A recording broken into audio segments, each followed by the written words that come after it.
Okay, are we in a buyer's market or are we in a seller's market or a balanced market? It has definitely changed over the last month or two. We're going to tell you all about it and the information to support it. Stay tuned.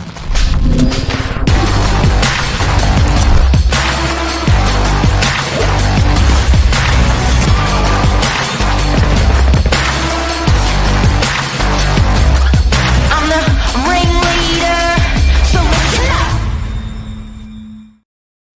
Billy Good morning. Drury, the old man stuck in a young man's body. How are you this morning?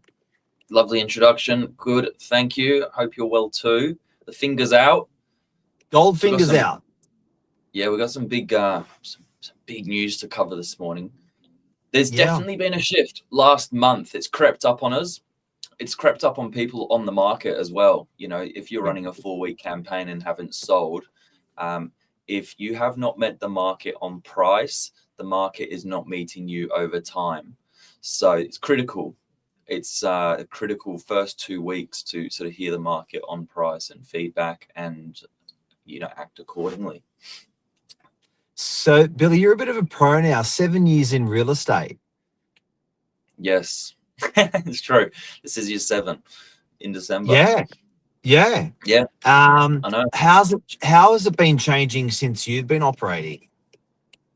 Look, I don't want to make it doom and gloom. We're in a great market, to bring it back to current times. But last 7 years, I'm now talking. I had an appraisal last Friday.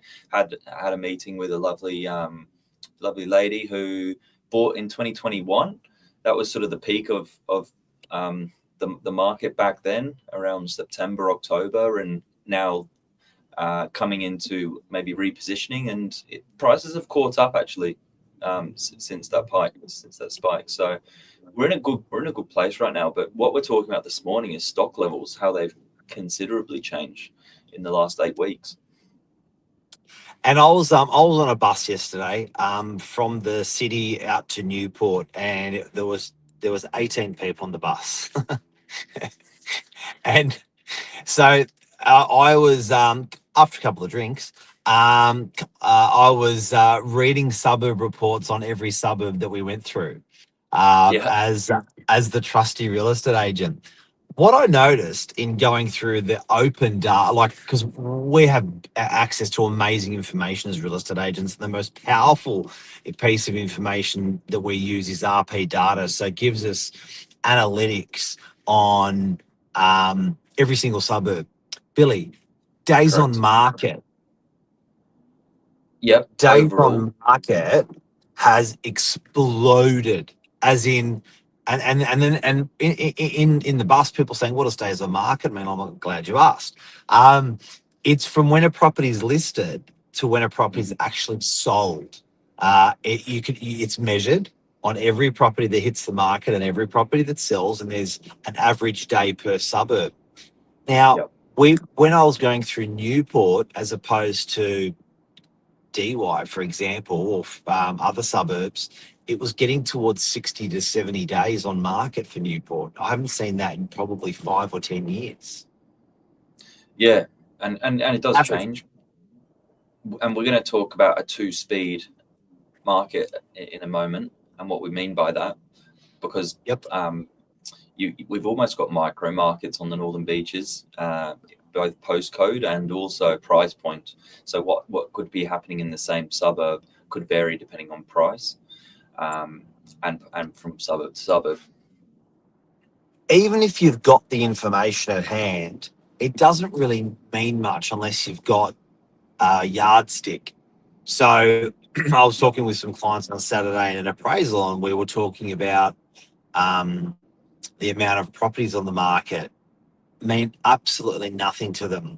But then when I gave them the yardstick of, okay, well, this is what it was a year ago and 6 years ago, and in a hot market, in a cold market, they were like, "Oh, wow, that's pretty interesting." Oh, you got it there.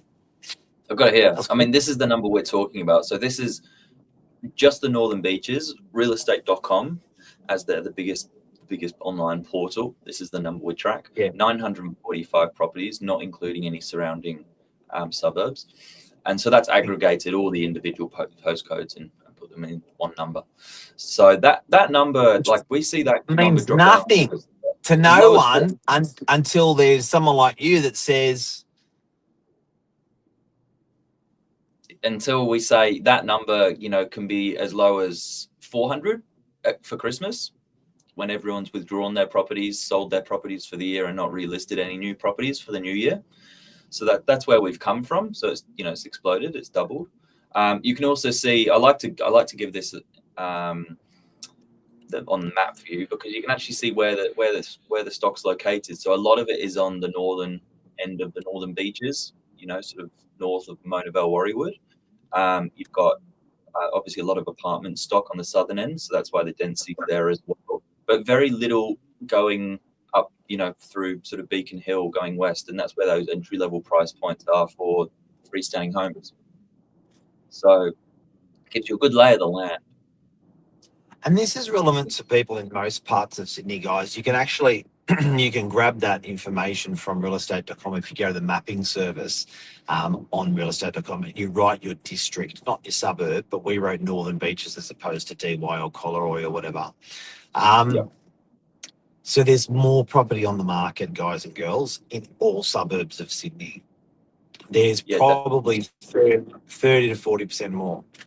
And what I also learned from yesterday is days on market has lengthened. So where it used to be in good suburbs of Sydney, properties used to sit on the market for 20 days on average. That was pretty cool, pretty far, like not rapid, but pretty nice balance, pretty nice market. Now it's going out to sort of in some parts of Sydney, it's going out to 60 to 90. Feel free to ring us and ask us on your suburb. We can tell you, or SMS us. So days on market are longer, more properties on the market. We are now sitting in a buyer's market. I'm going to try and do this. I know it's not the best share screen. Can you tell me if you can see this all right? I can see two halves. Can you make that one bigger? I know. Like that? Yes. Look at that. Can you get rid of us? Can I make it bigger again if you get rid of us?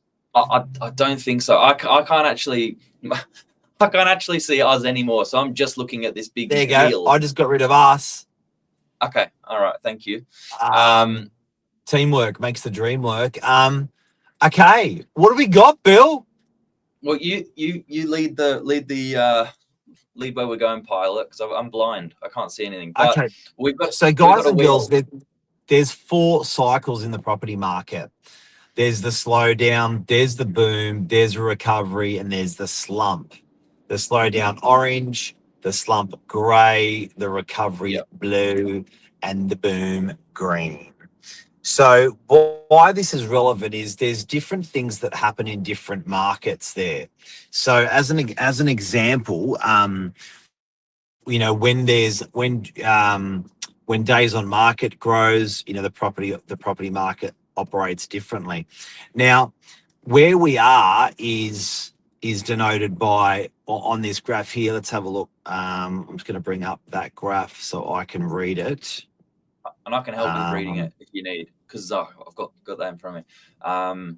You know, typical traits you find in like a booming market, you know, is more buyers than sellers, intense media interest, shortage of tradespeople, property prices increasing rapidly. And then as you sort of move into a slowing down market, you know, that's where it's hot. In a boom, it's both hard to buy, hold, and sell because it's fierce. Slowing down, low rental yields, affordability crisis, rising interest rates, construction prices dropping, high unemployment. So not every one of those indicators, you know, needs to be happening, but these are general insights as to what might be occurring. Now, if you do want to find that beautiful graph, I'm just putting it up on our social media at the moment, so you can see it on Mark Novak Instagram if you want to find that. But why we're telling you this now is this is super relevant to where we are now. Yeah. We can probably come off that screen, sir. Sure. What at the moment it is now a buyer's market. So you may not feel it, you may not think it, but we are telling you it's the brand new chapter and it's a brand new page of the Sydney property market. We've entered the buyer's market.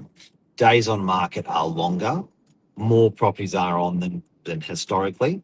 We're sitting probably in that 20 percentile, that third of when there's a lot of property markers on compared to the third where there's no properties on the market compared to the third, whereas it's a balanced market. So we're sitting in that market where it's a buyer's market. So this is a really nice time where the steam's out of there for buyers. You're not paying 20, 30, 40, 50 overs to get properties. Yeah. Everything's not auction. If you notice in a seller's market, everything's auction. In a buyer's market, there's less auctions than ever. And also, what a just a nice time to be transacting overall, though.